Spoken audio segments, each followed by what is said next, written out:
Hoy nos vamos a saludar con la canción del barco. ¿La recuerdan? Hay un barco en el fondo de la mar, un balde, un palo, un clavo, una percha. Y ahora sigue, hay un saco. ¿Se animan? ¡Vamos! Que tenemos que agilizar esa lengua y esas manos. ¿Estamos listos?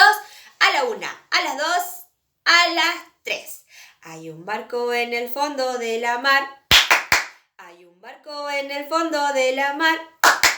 Hay un barco, hay un barco, hay un barco en el fondo de la mar. Hay un balde en el barco en el fondo de la mar. Hay un balde en el barco en el fondo de la mar. Hay un balde, hay un balde, hay un balde en el barco en el fondo de la mar. Hay un palo en el balde en el barco en el fondo de la mar.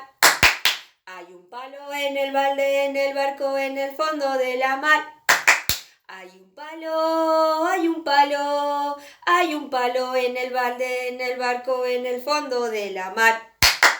Hay un clavo en el palo, en el balde, en el barco, en el fondo de la mar. Hay un clavo en el palo, en el balde, en el barco, en el fondo de la mar. Hay un clavo, hay un clavo, hay un clavo en el palo, en el balde, en el barco, en el fondo de la mar. Hay una percha en el clavo, en el palo, en el balde, en el barco, en el fondo de la mar. Hay una percha en el clavo, en el palo, en el balde, en el barco, en el fondo de la mar.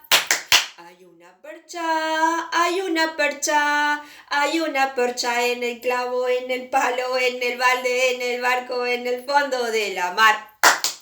Hay un saco en la percha, en el clavo, en el palo, en el balde, en el barco, en el fondo de la mar.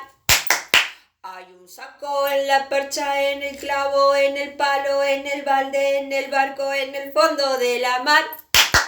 Hay un saco, hay un saco, hay un saco en la percha, en el clavo, en el palo, en el balde, en el barco, en el fondo de la mar. ¡Ay! ¿Y qué habrá después de ese saco? Y como variante de esta canción lo podemos hacer súper rápido o súper lento, ¿sí? Bueno, espero que te animes a cantarla. Besos enormes. Chau, chau.